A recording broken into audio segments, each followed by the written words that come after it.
कल्पना करा, तुम्ही 60 वर्षाचे आहात, नोकरी संपली आहे, पगार बंद झाला आहे, पण महिन्याच्या पहिल्या तारखेलाच वीज बिल, औषधाचा खर्च, घर खर्च, सगळे खर्च तिथेच उभे आहे. जर प्रत्येक महिन्याला नियमित उत्पन्नच नसेल तर तुमची 20-25 वर्षाची निवृत्ती कशी चालणार? हाच प्रश्न आज लाखो भारतीयांसमोर उभा आहे.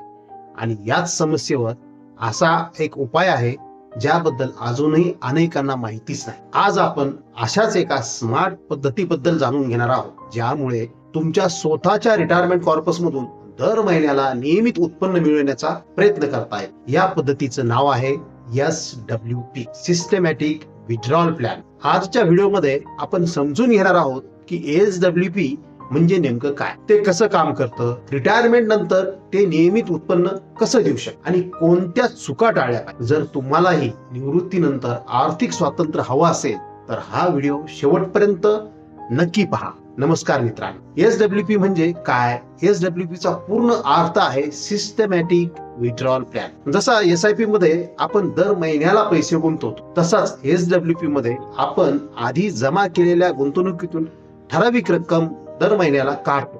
म्हणजे SIP मध्ये म्हणजे पैसे आत व SWP म्हणजे पैसे बाहेर. हे समजणे खूप महत्वाचे आहे. रिटायरमेंट मध्ये SWP ची गरज का? नोकरी असताना पगार येतो, व्यवसाय असेल तर उत्पन्न येतं, पण रिटायरमेंट नंतर दर महिन्याचा खर्च कसा भागवायचा यासाठी SWP उपयोगी ठरू शकतो. तुम्ही रिटायरमेंट कॉर्पस तयार करता आणि त्यातून दर महिन्याला ठराविक रक्कम घेता. अशा प्रकारे स्वतःसाठी पगार तयार करता. एक सोपं उदाहरण समजा, तुमच्याकडे रिटायरमेंट वेळी 1 कोटीचा कॉर्पस आहे. तुमचा मासिक खर्च 40,000 आहे. तर तुम्ही SWP द्वारे दर महिन्याला 40,000 काढण्याची विनंती करू शकता. ही रक्कम तुमच्या बँक खात्यात नियमित जमा होत राहते. मात्र लक्षात ठेवा, ही रक्कम तुमच्या गुंतवणुकीतून येते. जर गुंतवणुकीवरील परतावा आणि काढली जाणारी रक्कम यांचा समतोल बिघडला तर मूळ भांडवल हळूहळू कमी होऊ शकते. म्हणूनच SWP चे नियोजन योग्य प्रकारे करणे आवश्यक असते. आता पुढे आपण पाहू SWP प्रत्यक्षात कसं काम करते. कोणत्या म्युच्युअल फंड मधून SWP करावा, किती टक्के विड्रॉल सुरक्षित मानले जाते. 2 कोटीचे सविस्तर उदाहरण बघूया. SWP वर्सेस FD वर्सेस पेन्शनची तुलना, SWP वर टॅक्स कसा लागतो आणि कोणत्या चुका टाळाव्या. आता एक वास्तविक उदाहरण पाहूया. समजा श्री देशमुख वयाच्या 40व्या वर्षी निवृत्त झाले. त्यांनी नोकरीच्या काळात शिस्तबद्ध गुंतवणूक करून 2 कोटीचा रिटायरमेंट कॉर्पस तयार केला आहे. आता त्यांच्या समोर सर्वात मोठा प्रश्न आहे की आता दर महिन्याचा खर्च कसा भागवायचा. कारण आता पगार येणार नाही, पण खर्च मात्र थांबणार नाही. औषधे, वीज बिल, घर खर्च, प्रवास आणि वाढती महागाई हे सगळं सुरूच राहणार. म्हणून त्यांनी त्यांच्या फायनान्शियल प्लॅनरचा सल्ला घेतला. त्यांनी सांगितलं, संपूर्ण 2 कोटी बँकेत ठेवण्यापेक्षा योग्य नियोजनासह म्युच्युअल फंड मधून SWP सुरू करता येऊ शकतं. समजा त्यांनी दर महिन्याला 60,000 SWP सुरू केला. आता काय होईल तर दर महिन्याला ठरवलेल्या तारखेला म्हणजे 60,000 त्यांच्या बँक खात्यात जमा होण्याचा प्रयत्न होईल. म्हणजे निवृत्तीनंतरही त्यांना जणू स्वतःचाच पगार मिळत आहे अशी भावना निर्माण होऊ शकते. पण इथे एक महत्वाची गोष्ट समजून घ्या, हे पैसे कुठून येतात, कोण देतं, कंपनी, सरकार की म्युच्युअल फंड? उत्तर आहे, हे पैसे तुमच्याच गुंतवणुकीतून येतात. जेव्हा SWP चालू असते तेव्हा आवश्यक रक्कम मिळवण्यासाठी तुमच्या म्युच्युअल फंड मधील काही युनिट्स विकले जातात आणि त्या विक्रीतून मिळालेली रक्कम तुमच्या बँक खात्यात जमा होते. म्हणून जर तुमची गुंतवणूक दीर्घकाळात चांगली वाढत असेल आणि तुम्ही काढत असलेली रक्कम योग्य प्रमाणात असेल तर कॉर्पस जास्त काळ टिकण्याची शक्यता वाढते. पण जर तुम्ही खूप जास्त रक्कम काढू लागला किंवा बाजारातील चढ उतारांचा विचारच केला नाही तर तुमचे कॉर्पस अपेक्षेपेक्षा लवकर कमी होऊ शकते. म्हणूनच SWP सुरू करण्यापूर्वी योग्य फायनान्शियल प्लॅनिंग अत्यंत महत्वाचे आहे. आता तुमच्या मनात एक प्रश्न नक्की आला असेल की दर महिन्याला किती रक्कम काढावी म्हणजे रिटायरमेंट कॉर्पस लवकर संपणार नाही. याच प्रश्नाचं उत्तर आता पुढे पाहू. मी तुम्हाला एक सोपा नियम सांगणार आहे जो रिटायरमेंट प्लॅनिंग करताना अनेक फायनान्शियल प्लॅनर्स लक्षात घेतात. तो नियम समजला तर SWP बद्दलची तुमची समज अधिक स्पष्ट होईल. आता एक अतिशय महत्वाचा प्रश्न, समजा तुमच्याकडे 2 कोटीचा रिटायरमेंट कॉर्पस आहे, तर दर महिन्याला 50,000 काढावेत की 75 काढावेत की 1 लाख याचं एकच ठरलेलं उत्तर नसतं, कारण ते अनेक गोष्टीवर अवलंबून असतं. उदाहरणार्थ तुमचं वय, अपेक्षित मासिक खर्च, महागाई, घर भाडे आणि तुमची गुंतवणूक कोणत्या प्रकारच्या फंडामध्ये आहे. म्हणून सर्वांसाठी एकच आकडा योग्य असतो असं म्हणणं चुकीचं ठरेल. मग फायनान्शियल प्लॅनर काय पाहतात? फायनान्शियल प्लॅनर सर्वप्रथम एक प्रश्न विचारतात, तुमचा रिटायरमेंट किती वर्षाचा असू शकतो? आज वैद्यकीय सुविधांमुळे अनेक लोक 85-90 वर्षापर्यंत जगतात.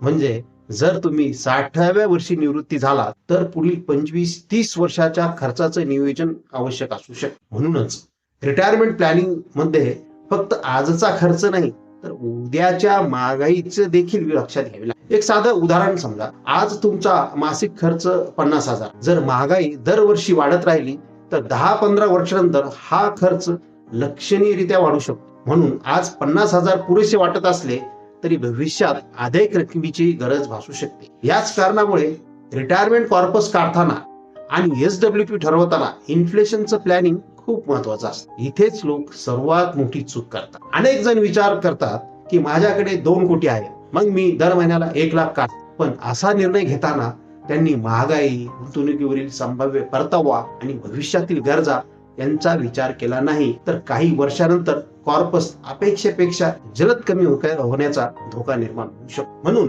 SWP सुरू करण्यापूर्वी आर्थिक नियोजन करून योग्य विड्रॉल अमाउंट ठरवणं अधिक शहाणपणाचं ठरेल. आता तुमच्या मनात आणखी एक प्रश्न आला असेल की SWP साठी कोणता म्युच्युअल फंड निवडावा?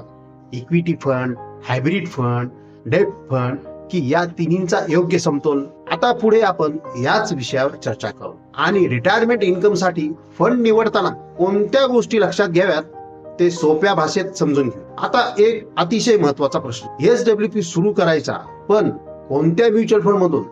अनेक गुंतवणूकदारांना वाटतं की जास्त रिटर्न देणारा फंड म्हणजे तोच सर्वोत्तम. पण रिटायरमेंट प्लॅनिंग मध्ये फक्त रिटर्न्स महत्वाचे नसतं, तर महत्वाचं असतं नियमित उत्पन्न आणि दीर्घकाळ कॉर्पस टिकवून ठेवण्याचा प्रयत्न. चला 3 प्रकारचे फंड समजून घेऊया. इक्विटी म्युच्युअल फंड, जर तुमचा रिटायरमेंट अजून अनेक वर्षाचा असेल आणि तुम्ही बाजारातील चढ उतार स्वीकारू शकत असाल तर इक्विटी फंड दीर्घकालीन वाढीची संधी देऊ शकतो. पण लक्षात ठेवा, अल्प काळात त्यामध्ये चढ उतार जास्त असू शकतात.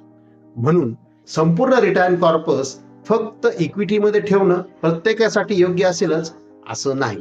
डेब्ट म्युच्युअल फंड, डेब्ट फंड तुलनेनं कमी चढ उतार असलेला पर्याय असू शकतो. अल्पकालीन खर्चासाठी किंवा काही वर्षाच्या नियोजनासाठी त्याचा विचार केला जाऊ शकतो, मात्र त्यावरील संभाव्य परतावा इक्विटीपेक्षा खूप कमी असू शकतो. व तिसरा हायब्रिड म्युच्युअल फंड. आता प्रश्न, दोन्हीचा समतोल साधायचा असेल तर इथे हायब्रिड फंड उपयोगी ठरू शकतो, कारण यामध्ये इक्विटी आणि डेट या दोन्ही प्रकारच्या गुंतवणुकीचा समावेश असू शकतो. त्यामुळे वाढीची संधी आणि तुलनेने कमी अस्थिरता यामध्ये काही प्रमाणात संतुलन साधण्याचा प्रयत्न केला जातो. सर्वात मोठी चूक, अनेक लोक रिटायरमेंट झाल्यानंतर संपूर्ण कॉर्पस एका ठिकाणीच गुंतवतात किंवा मित्रांनी सांगितलेला फंड निवडतात किंवा गेल्या वर्षी सर्वाधिक रिटर्न दिलेला फंड निवडतात. पण रिटायरमेंट प्लॅनिंगचे हे बेस्ट फंड शोधण्यापेक्षा रिटायरमेंट प्लॅन बनवण्याबद्दल असतं. प्रत्येक व्यक्तीचं वय,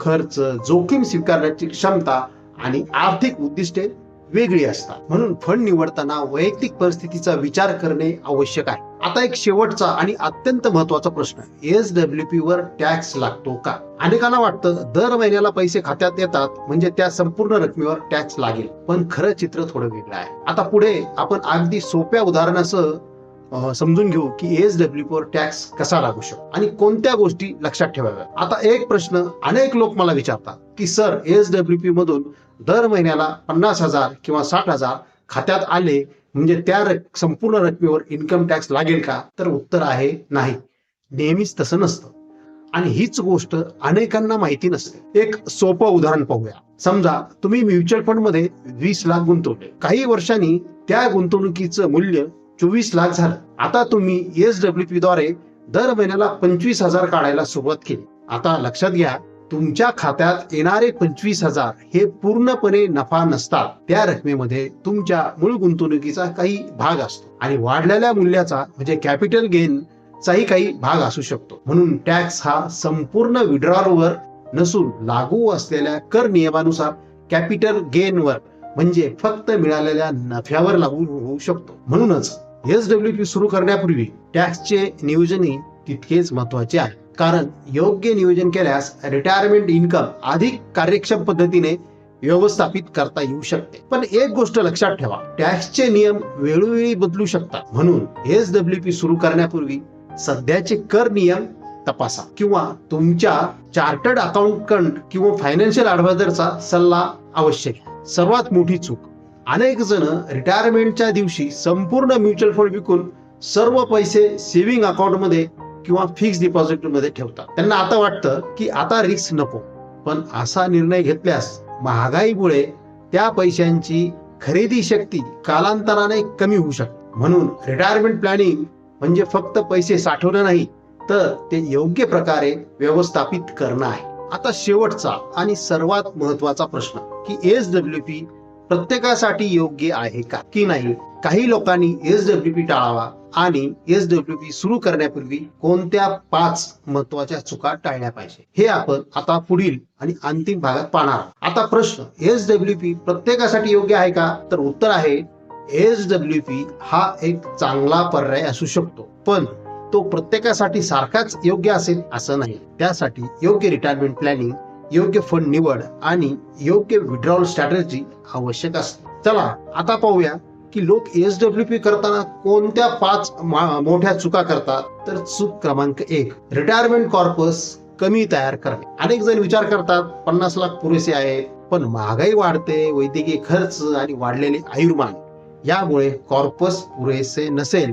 म्हणून सर्वप्रथम रिटायरमेंट कॉर्पस तयार करणे महत्वाचे आहे. चूक क्रमांक 2, गरजेपेक्षा जास्त पैसे काढणे. कॉर्पस किती आहे, महिन्याचा खर्च किती आहे, भविष्यातील महागाई किती असेल याचा विचार न करता विड्रॉल सुरू करणे ही मोठी चूक ठरू शकते. चूक क्रमांक 3, संपूर्ण पैसे एका प्रकारच्या गुंतवणुकीत ठेवणे.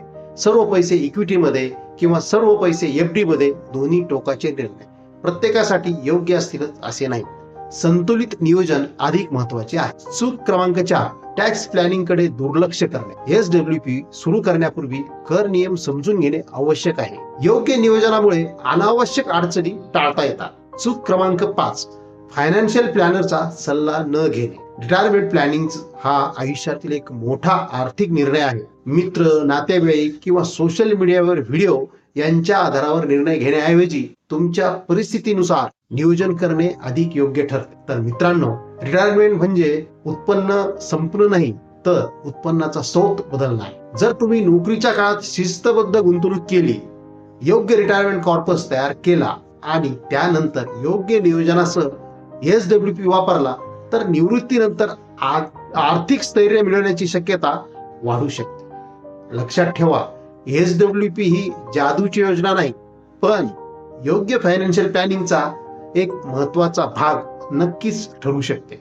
जर हा व्हिडिओ तुम्हाला उपयुक्त वाटला असेल तर कृपया लाईक करा, तुमच्या मित्र, मैत्रिणी आणि कुटुंबातील व्यक्तीसोबत शेअर करा आणि अशाच सोप्या मराठीतून फायनान्शियल प्लॅनिंग, म्युच्युअल फंड, रिटायरमेंटचं प्लॅनिंग आणि वेल्थ क्रिएशन विषयी माहिती मिळवण्यासाठी चॅनलला सबस्क्राईब करा आणि कमेंटमध्ये नक्की सांगा तुमच्या मते आरामदायी रिटायरमेंटसाठी किती कॉर्पस आवश्यक आहे. तुमच्या प्रतिक्रिया मी नक्की वाचेन व शक्य तितक्या कॉमेंट्सना उत्तर देण्याचा प्रयत्न नक्की करेन. तर आपण पुन्हा भेटू एका नवीन आर्थिक विषयासह. तोपर्यंत शिका, समजून घ्या आणि विचारपूर्वक आर्थिक निर्णय घ्या. नमस्कार आणि धन्यवाद. म्युच्युअल फंडातील गुंतवणुकी बाजारातील जोखमीच्या अधीन असतात. योजनेशी संबंधित सर्व दस्तऐवज काळजीपूर्वक वाचा.